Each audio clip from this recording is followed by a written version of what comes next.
So, could Sam and Dean Winchester survive the mist?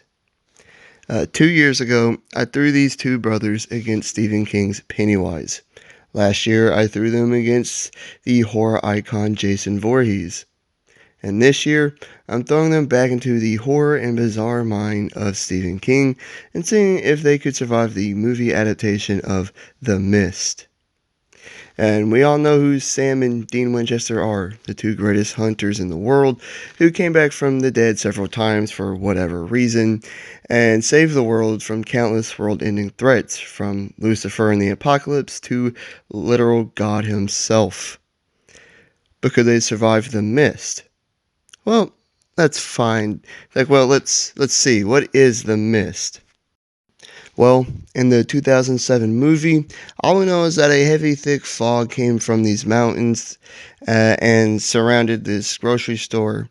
From within that fog, countless of monsters of all shapes and sizes came in and just started killing people. It was a nightmare.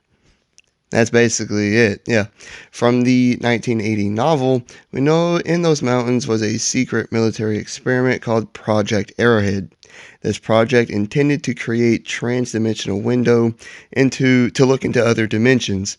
Well, as things happen, and as they do, something bad happened and it went sideways and released the mist and all of these monsters.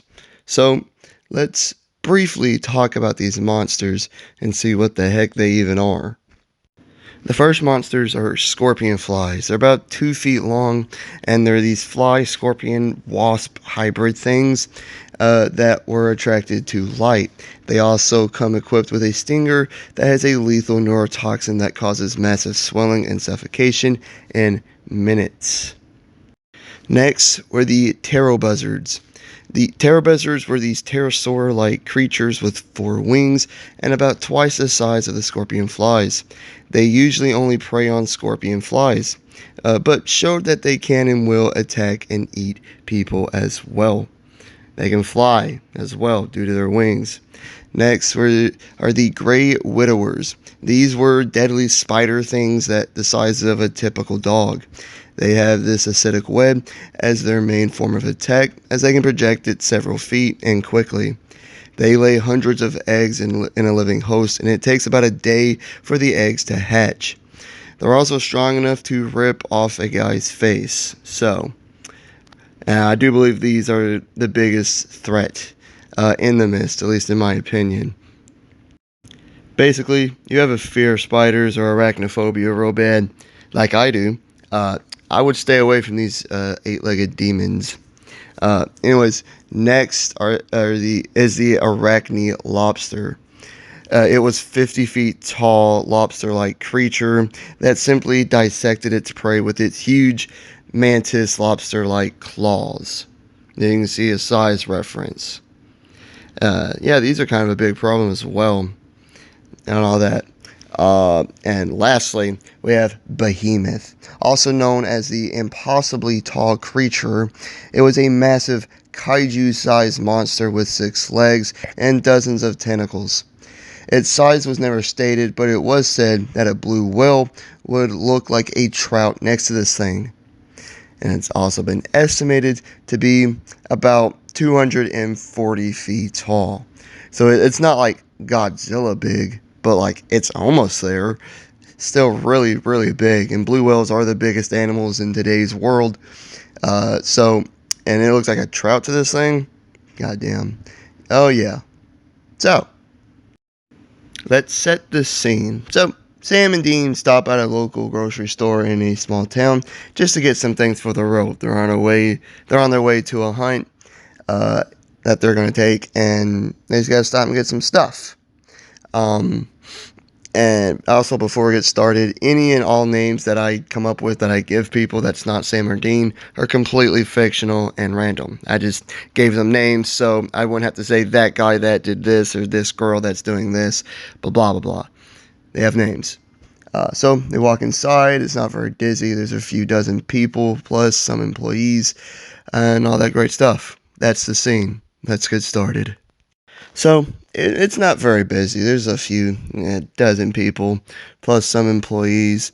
They're in the checkout line and they're checking out. They have all the essential stuff you need, like beer and pie. You get it, stuff you have to have. And as they're checking out, they notice a weird, thick fog come out of literally nowhere and surround the store. Dean doesn't give it a second thought, but Sam has a bad feeling. And then, donk, they see something fly into the glass door. Sam's just looking at it, almost like he's trying to figure out what the heck it is. It looks like a big wasp thing, and it has everyone's attention. And then another hits the glass door, and another domp, and another domp. And they're just, all of a sudden, they have covered the glass doors. And then Sam just yells, "Everyone, get back." And then one more hits the glass door and windows, and the glass breaks. And in an instant, everyone goes into a panic, screaming and pushing. Dean asks Sam, "Sam, did you bring your gun in?" Sam responds with, "It's a grocery store, Dean. Of course I did not bring my gun in." Dean's like, maybe you should start doing that, as he pulls out his handgun and just starts blasting at the flying critters. Sam is trying to help people. He's pulling them off, he's kicking them off, he's stomping them on the ground, crushing them, but there's got to be like hundreds of them. Uh, this is when Sam notices their stinger and how it's killing in minutes. He yells at Dean to watch out for the stingers. Sam also notices that while they are like killing people, it's almost more of out of an accident. Um, they too just seem to be panicked, like they're running from something, trying to escape something. And then these big four-winged pterosaur creatures come flying in, chasing the scorpion flies all around, catching them and munching on them. They don't seem to care for people, so Sam and Dean start like corralling the survivors. An employee leads them into a back room and into a large produce cooler. Unfortunately, before that, one of them behind Sam trips, and one of the pterosaur things lands on her, looks at him intriguingly, and starts munching on his face. Sam tries to go back for him, but Dean stops him and gives him a face that it's too late, a look that Sam has seen several times in his life. And they go inside the cooler. There's 8 of them in there, including a little girl. A woman is crying because she saw her son get attacked and stung and was gone in moments. A guy is in there pacing. Everyone is crying. Everyone's freaking out. And Sam and Dean are trying their best to calm everyone down. The guy pacing back and forth asks them who put them in charge, because they're the one kind of, calm everyone down and whatnot. They notice that he's wearing a badge, and Sam remembers seeing him out there fighting the things, the creatures. They ask him if he's a cop, and he says, "Sheriff." Then he's like, "Well, Sheriff, some foreign critters have taken over your town." Sam then pulls Dean back and introduces them and says that they kind of let them in on their job, their career choice, and that they kind of do this for a living, and that they're going to do their best to save them. A younger woman is like, "What? Who the hell are you guys? What the hell is going on?" Just, stressed out. Sam will just repeat himself and then pull Dean to the corner of the cooler and to try to, figure out what these things are, where they came from, and how the mist is connected to them. They conclude that it's not demonic or magic in nature, and that there have to be some sort of alien life forms. But bullets and blunt weapons seem to work, so that they at least have a way to kill them. They devise a plan for one of them to make a run to the Impala to get weapons, as moving in a group of this size to escape would be impossible, and they can't fit everyone into the Impala. They also notice that it's now very quiet out there. Dean tells the group the plan. While that's happening, Sam notices that the little girl is still crying, and he'll reach into a box, grab an apple, and give it to her. It is a produce cooler. So, um, he tells her she's going to be alright, and she hugs him tight. As Dean is talking, the employee, whose name is Brian, thinks up about being able to find stuff to make little homemade bombs, but they're on the other side of the store. They could get there with the back room. It'd be a lot faster than trying to get through the floor. Dean likes the sound of that, but refuses to let Sam to go by himself. Then the sheriff says he can go with Sam. So Sam and the sheriff are going to go to the Impala, and Dean and the employee, whose name is Brian, are going to go get the stuff to make bombs. So the little girl, a distraught man, and the woman who lost her son and her sister are going to stay in the cooler. So this is where the story is going to split three different ways. The people in the cooler, Sam and the sheriff, and Dean and Brian. So let's start with Sam and the sheriff. So as Sam and Sheriff leave, he tells Sam that his name is Martin and that he was in the military. Sam mentions that his dad was in the Marines and he trained them to fight and to shoot and whatnot. As they open the door to the actual grocery store and whatnot, it's really quiet. They see and hear those terrible buzzards eating all around them, but they don't even really notice them, and was able to sneak out of the store, sneak around them and get out. As they get outside, all they see is a thick fog. Sam's just glad Dean got a good parking spot, or they might not have been able to actually find it. As he opens the trunk and starts filling the two duffel bags, Martin will look surprised at all the weapons in there, the guns, the blades, and even the voodoo stuff. He's like, I'm just going to assume none of these are registered. And then follow that with, are you guys Satanists or something? Sam will reply, no, officer. We've met him, Satan. Anyone who follows him is dumb. He'll chuckle but stop as he realizes Sam isn't joking. As he shuts the trunk, they hear a really big thud off in the distance. And I mean, it was off in the distance, far away, but it was big enough for them to hear it, you know. Yeah. And it's something really big. It's slowly making its way towards the store. Sam motions to go back inside. As they do, they hear screaming, and that distraught man from the cooler just bursts through the doors onto the floor, running at them, riling up all the terror buzzards. When he gets to them, he's like, I'm sorry, but I have to get out of here. And just runs out of the building. Now they got to deal with these things and get back to the cooler. As they are making their way, Martin trips and two of the terror buzzards land on him and start munching. Sam shoots them off, but it is too late. Martin is already dead. He rushes back to the cooler with both duffels. When he gets to it, Dean just comes running around the corner in a panic and tells him just to get back in this cooler. Hurry, hurry, hurry. And they both quickly run back into the door. Sam didn't see what Dean was coming from, what was chasing him, but Dean was scared out of his mind.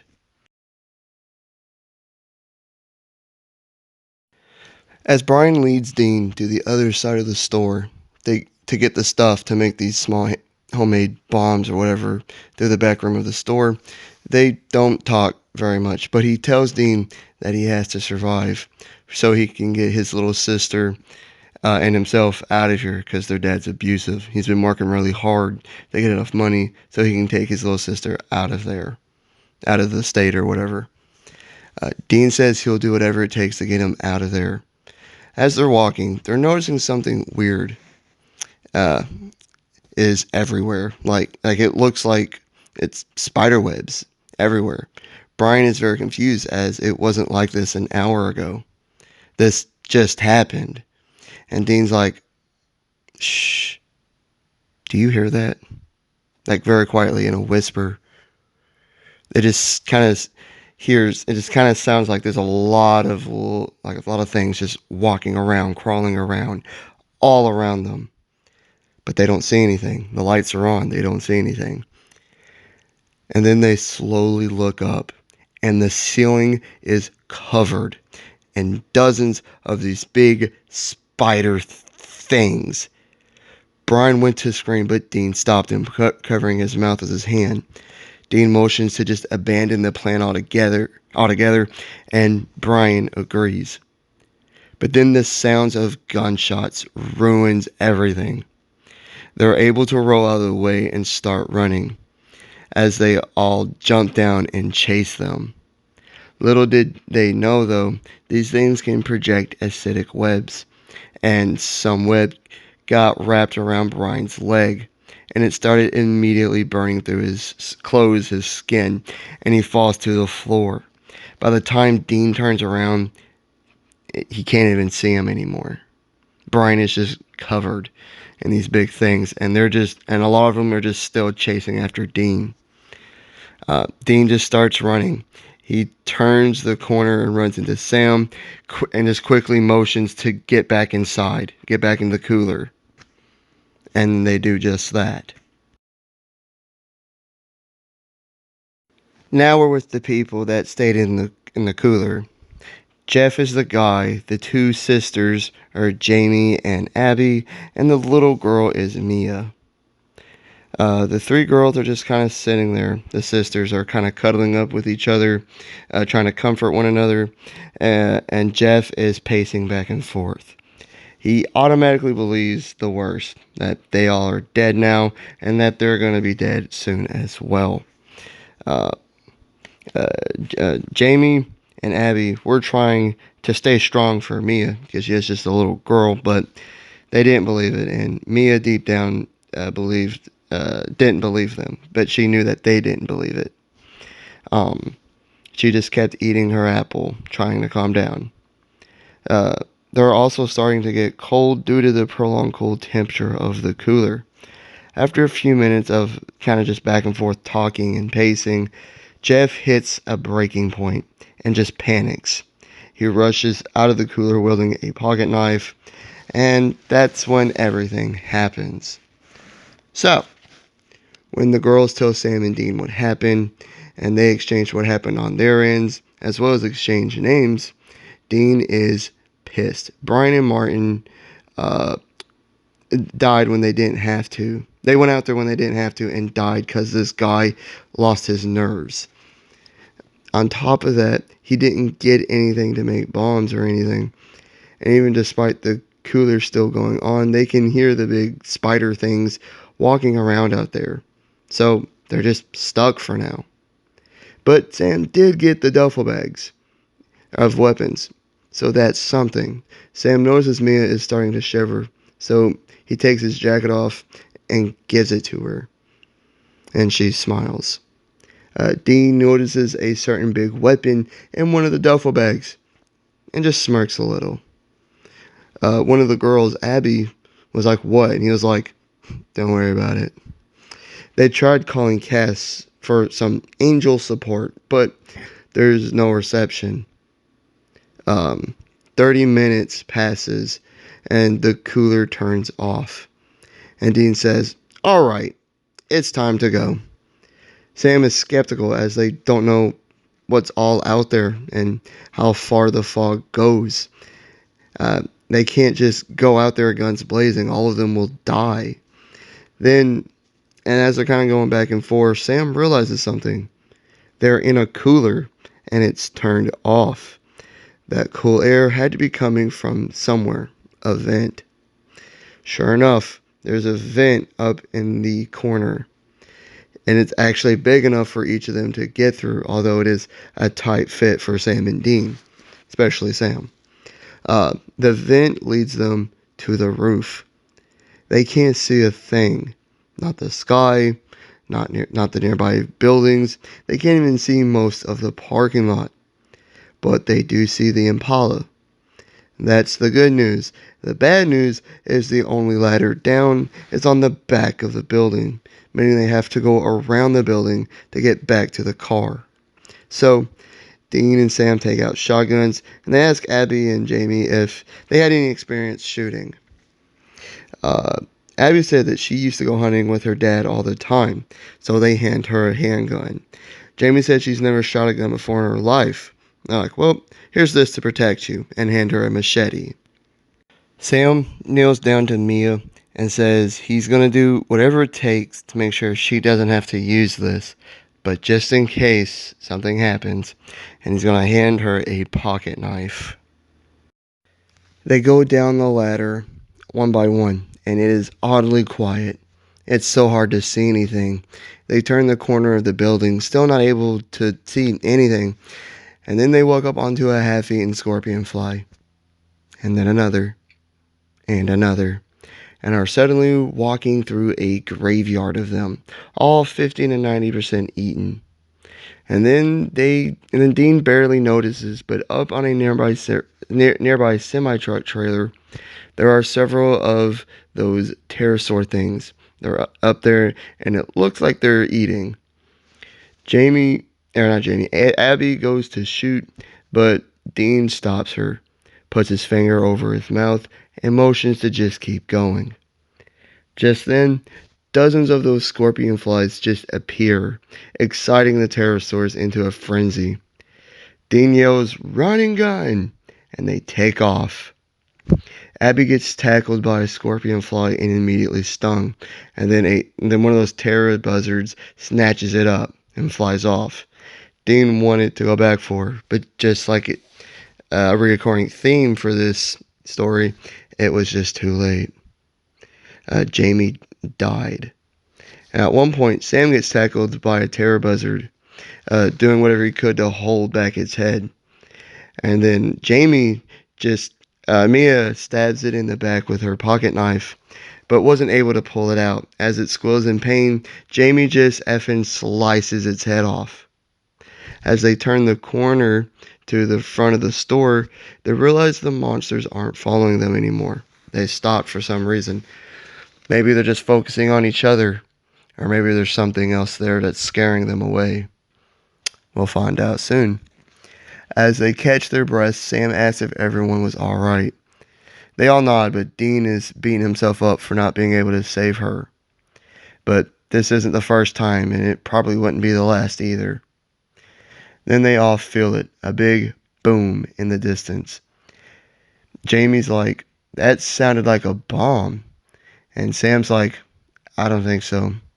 I felt it earlier when me and Martin were out here, but it's closer now.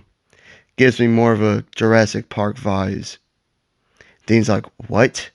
Sam reiterates, "Remember when the T-Rex was getting closer to them while they were standing around? They all could feel it, the ripple in the cup of water, you know?" And Dean, looking defeated, says, "If there's a mother T-Rex out there, I'm just going to sit here and die." As they approach the Impala, they see someone sitting up against it. It's Jeff. Jamie, who's pissed at him for earlier, just starts power walking over to him, cussing him out in the process. As she gets closer, she is horrified and screams.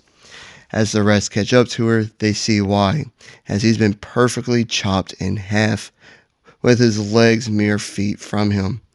Sam tucks Mia's face away, telling her not to look, and then he realizes there's a big lobster-like thing coming at them.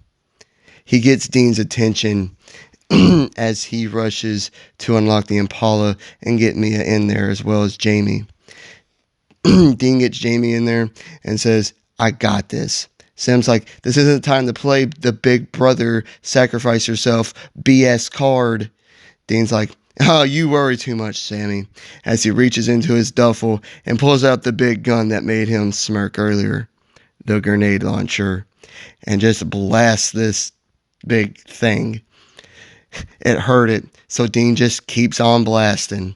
Eventually this thing goes down after Dean fires his last shot, gets in the car, and drives off. They have to drive slowly though, due to the thick fog. As they're driving, they see a lot of flipped over and damaged cop cars and dead cops everywhere.